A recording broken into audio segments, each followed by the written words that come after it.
What's going on, guys? Welcome back to another episode. So today we are back in the snake room. We got a lot of comments about asking about those baby anacondas, so I'm gonna give you guys an update on those, as well as some of the arboreal vipers we have in here, and some other stuff. It's gonna be a little bit of a feeding day.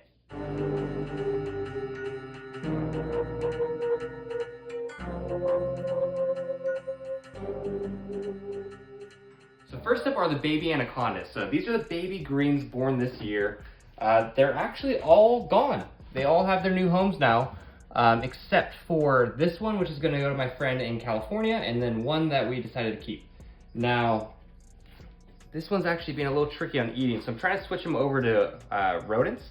So let's see if he takes this. I thawed it with a chick, so hopefully that gives enough of a scent for him to want to take it. But he's eating really well on chicks. He turned that down. But as we see here, if I offered him a chick, his whole demeanor is gonna change. He smells that bird, and he's like, oh, what is that? He's like, that is what I want. So what I'm gonna do now is I'm gonna do a bit of a bait and switch. So when he goes for the chick, I'm gonna try to put the rat in his face. So we'll give him a little bit of a chick, make him think about it, think about opening his mouth, and he's thinking about it. And he's guarding me against putting the mouse there. But let's see here. He's thinking about it. Sees the chick. There we go. Okay, so there's a little bit of bait and switch there. So guys, what I did, like as you saw, made him think he was getting the chick, and then I threw the rat in there. So now he's actually wrapped against it. So what I'm gonna do now is I'm gonna close this up. This, like I said, it's his first rat. So we'll see if he takes this. We'll feed the rest of the squams and all the other stuff, and then we'll come back and check on him. So next up, check this out. These are actually, I've got a pair of squams in here. This is a brand new bioactive enclosure we just set up, because if you guys don't already know, sorry about the pink lights, I'm getting some white ones in, so it'll come better on the footage next time. But if you guys don't know, we're currently in the process of transferring every cage. Everything we can possibly do is gonna be switched over to bioactive. So I bought a ton of isopods. I've dove down the rabbit hole. I think I've got 5 or 6 colonies right now, rubber duckies, pandas. I got dairy cows. So everything we're gonna try to do is gonna be bioactive. I know this cage is a little small for the 2 squams. It's a 12 by 12 by 18. I'm currently building a 4 foot by 2 foot by 18 inch, one of the black cages, bioactive for a trio of squams. That should be done in about 2 weeks, so I'll give you guys an update on that too. But let's get these guys some food. Now, since there's 2 in here, it's gonna be a little trickier, but the thing I have going for me is squams are very food motivated, and they don't typically drop their food once they bite it. So we'll get her attention, which is right there, and then we'll get his attention, which is right there. Perfect. So now they're both gonna eat those little mouse hoppers. I mean, squams are just so cool. So I got another squam here. I'll take her out. It's another bluish one, bluish green, whatever you want to call it. Definitely not green though. They're definitely more blue. Let me grab a little hopper for her. And she's still in this little tub. So what's gonna happen is those 2 plus the bigger red one we have are gonna go into a 4 foot cage. This female is related to the male, so we're not gonna put them together because I don't want to interbreed them. So she's gonna go into that cage by herself. And then let's take her, give her a little bit of a hopper. Now these guys are just such great feeders. It's absolutely amazing. So we'll show her that little hopper. Usually you touch it and then boom. That's all it takes. And she's usually really quick at scarfing those mice down. As you can see there, so they are a hinged fang species. So you'll actually see her fangs working, and she'll use her fangs to work that mouse down her throat. So you can see there, so look. So what she's doing is she's using her fangs to maneuver the mouse and moving her jaws to where she can actually get that positioned straight ahead of her, and then she'll go ahead and swallow it down. All right, so she's still trying to get that down, but come here guys, look at this. This bigger female already has her mouse pretty much done. She's down to the tail end of it. So since they are cohabitating, what I'll do is I'll keep an eye to make sure that she doesn't end up going after his food. Because if you look down below her, he's still working on his. So I'll make sure that she's not gonna fight for it. Typically when I feed them together, what she does is she eats and then she just goes back to her little ambush position. But look at that, now she's gonna readjust her jaws and go back to waiting for another prey. Oh, look at it. Okay, so as we're talking about that, she's almost done. These squams are just so, like, they're so much fun to work with, honestly. I mean, they come in all sorts of different colors. You can set up really cool enclosures for them. They eat great. Now, all the squams we have except for the next one I'll pull out, they all came from my friend Rhett. He breeds a ton of squams and he has some super cool animals. So if you don't already follow him, check him out. I think it's Rhett Stanberry. He breeds a ton of squams, and I think he breeds wagglers too, and maybe a few other species, but squams are like his thing.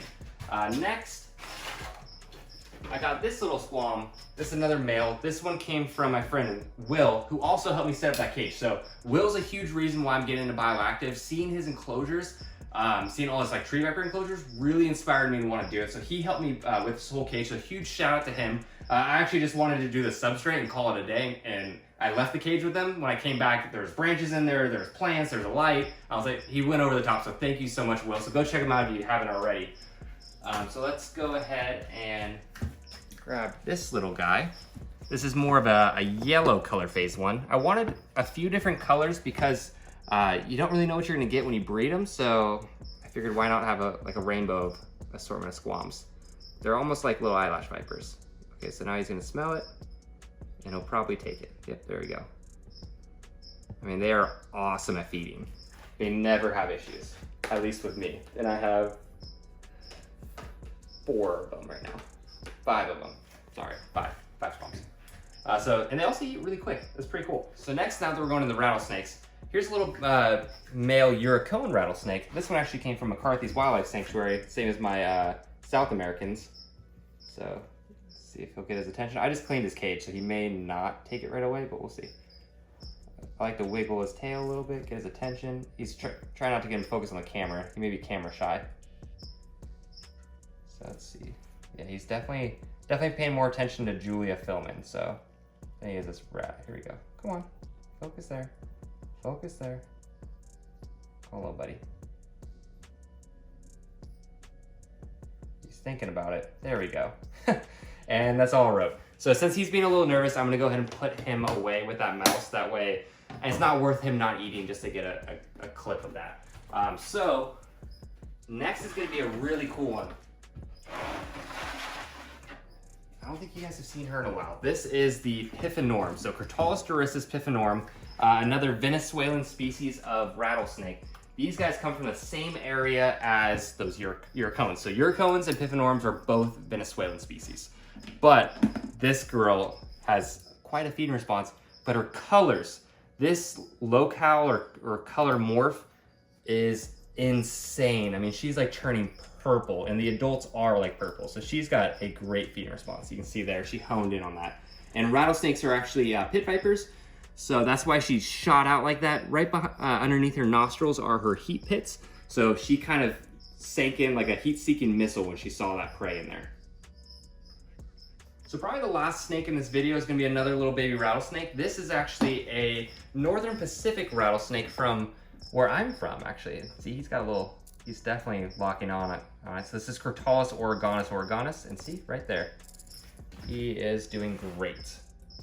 So I got a bunch of these back a few months ago, and then this is the one I decided to keep and raise up, and it's grown like a weed. Now he's got, looks like 3 buttons on his rattle, and he's gonna sit there. So this one, he doesn't really like to eat in front of me. He'll just hold on to it. But I'll put him back, and then before we end this video, I'm forgetting. Let's feed the Bushmaster. Let's feed that female Bushmaster, and you can see her shoot out of her enclosure. Or not her enclosure, her hide. She'll shoot out of her hide. So I got a little rat pup for this female Bushmaster. Just a nice little prey item, and you can see I just cleaned her as well, so she's sitting out. And we'll see if she is interested in a rat today. Let's see if we move it around. Oh, okay, so she knows something's up. Take a look at her eyes, guys. She's locking in. There you go. Perfect. And look, so when Bushmasters strike, they strike so hard that their eyes will get all squinchy because they're just pushing all that venom. It looks like the sun's in her eyes. But now she's locked onto us, and look at those huge fangs. The one thing about Bushmasters is they pretty much always hit their prey to pierce their lungs. So you see where she bit that rat? Every single time I feed her, that's where she hits the prey. They are very, very, very accurate, which is kind of scary how accurate they are. Fortunately for us, our pair of Bushmasters are very mellow. Like, they're not really crazy at all. If you leave them alone, they do their thing. You take them out, you need to handle them when you do. They're pretty laid back, which is fortunate because they're gonna get 8 to 12 feet long. We'll see how their temperament kind of progresses with age, but as of right now, they've been wonderful. All right, guys, so it's been about 30 minutes. We let the baby anaconda sit with that rat. I just took a peek. Doesn't look like he ate it, so what we're gonna do now is we're gonna give him a chick because him eating something is better than nothing. And obviously he's got great body weight. This is a male, so let's go ahead and give him a chick. But the fact that I was able to do the bait and switch is pretty impressive, so I like that. So see, that's what he wants. He wants the chick. He threw this rat out. And I hope you guys really enjoyed today's video. Got a little update on the anacondas, a bunch of little squams, and other snakes that we have here in the snake room. If you did, make sure to like, comment, subscribe. Check us out on Patreon. Link's gonna be in the description below, and we'll see you in the next one.